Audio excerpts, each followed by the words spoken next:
SSC exam শুরু হচ্ছে 2 তারিখ থেকে। ইতিমধ্যেই আমরা চাচ্ছি যে 2 বছরের কোর্স শেষ হওয়ার পরে যেন পরীক্ষা হয়ে যায়, অর্থাৎ ক্লাস 1 থেকে 10 পর্যন্ত পড়তে 10 বছর লাগে, 6 বছর বয়সে ভর্তি হয়, 16 বছর বয়সে তাদের এসএসসি কমপ্লিট করতে হবে। 12 years of education, what we call high school graduation, অর্থাৎ ইন্টারমিডিয়েট লেভেল, সেটা আমাদের 12 বছর প্লাস বয়স 6 বছর, 18 বছরে শেষ করতে হবে। বিগত দিনে আমরা দেখেছি যে এসএসসি এক্সাম নিতে বোর্ড 1 বছর সময় লাগিয়ে দেয়। এসএসসি এক্সাম নিতে এবং রেজাল্ট দিতে কি হলো ভাই, এক্সাম নিতে সেখানে আবার 1 বছর সময় লাগিয়ে দেয়।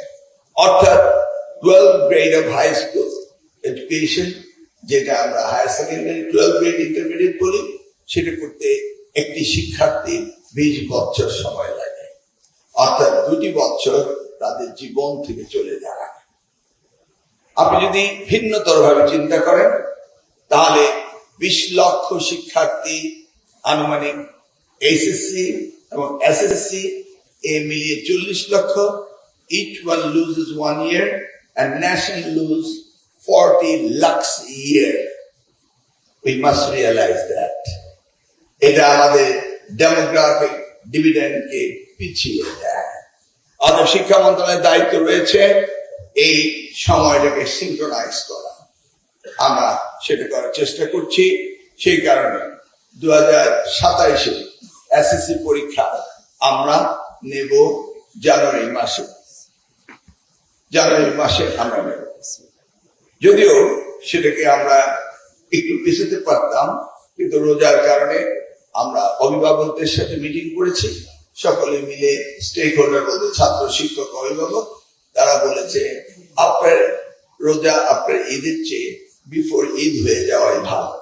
সেই জন্য আমরা সেই ব্যবস্থাটি সকলের মতামত নিয়ে করছি।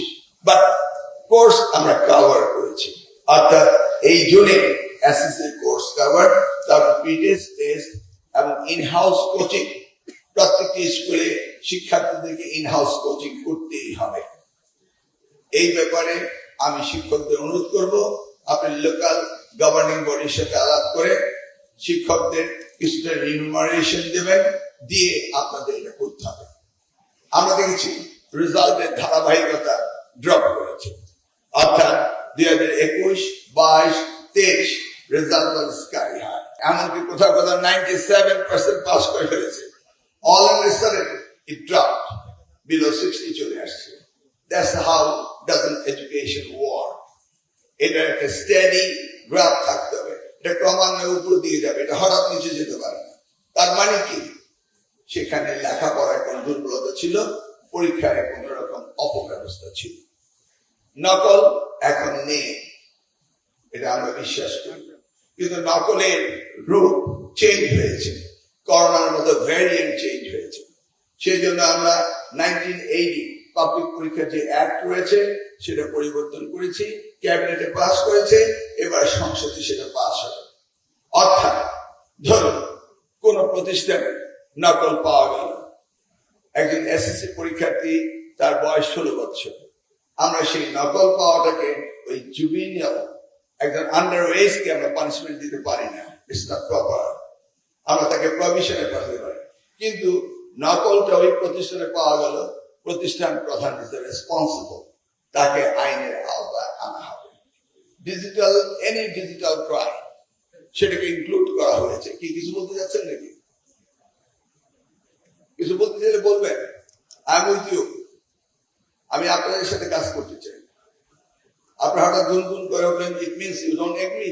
বলুন, একদিন দাঁড়িয়ে বলুন কি করা যায়, বলবেন? বলুন, আমরা সংসদে আলোচনা আইন চেঞ্জ করে ফেলবো। আপনার দরজা লক, চাবি আপনার কাছে। ঘরে যদি কোন রকম উইপেন্স পাওয়া যায়, পুলিশ কি আপনাকে অ্যাকিউজ করবে না? এখানে পুলিশ অফিসার রয়েছে, রাইট? দরজা লক, আমার ঘর, চাবি আমার কাছে, আপনি ওখানে গিয়ে আগ্নেয়াস্ত্র পেলেন, will you punish me? Yes or no? Absolutely. We means সকলকে দায়িত্ব নিতে হবে। যখনই একজনের দায়িত্ব আরেকজনের উপর দিয়ে দেওয়া হয় তখনই কাজ হয় না। ক্লিয়ার? এটা হচ্ছে সিনসিয়ারিটি, অনেস্টি, ডেডিকেশন। আপনাকে বুঝতে হবে I'm running this institution, it's my responsibility। এটা বুঝতে হবে। সেই জন্য আইনের গতিতে চলবে। যদি পানিশমেন্ট দিতে হয় কোন ইনস্টিটিউশনে, যদি কোন রকম ভিতরে আগে থেকে দপ্তরি নকল রেখে দেয়। এখন আগের আইনে সংঘবদ্ধভাবে ক্রাইম করতো, এটার কোনো রেমেডি ছিল না। বাইরে থেকে জোর করে আসা, আমাদের প্রতিষ্ঠান প্রধানকে জোর করে তাকে আটকে রেখে সেখানে কিছু করা, সেগুলো আইনের আওতা আনা হয়েছে। মনে করবেন না যে আপনাকে ফোর্স করবে আর তিনি বাইরে চলে যাবেন, তা নয়। সাইবার আইন পরিবর্তন হচ্ছে, সাইবার অ্যাক্ট পরিবর্তন হচ্ছে, যেন এই সমস্ত সহযোগীরা পান না পেয়ে যায়। আবার দেখুন, প্রশ্নপত্র বেরিয়ে যায়। গত বছর গত পরীক্ষায় আমি প্রশ্নপত্র ব্যাপারে একদম যতটা সম্ভব আমি অ্যালার্ট ছিলাম। Still I know there is a certain leakage. এবার আমি সারা বাংলাদেশে একক প্রশ্নপত্রের ব্যবস্থা করেছি।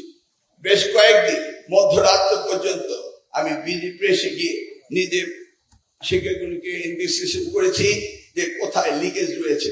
তারপরও লিকেজ রয়েছে এটা আমি দেখতে পাচ্ছি। সেগুলিকে কিভাবে ক্লাব করা যায় সেই ব্যবস্থা আমরা নিচ্ছি। তবে যদি প্রশ্নপত্র কোথাও আউট হয়, এই ধরনের কোনো সম্ভাবনা থেকে থাকে, সেটা আমি জানার পর যদি কোন অবস্থায় এটা হয়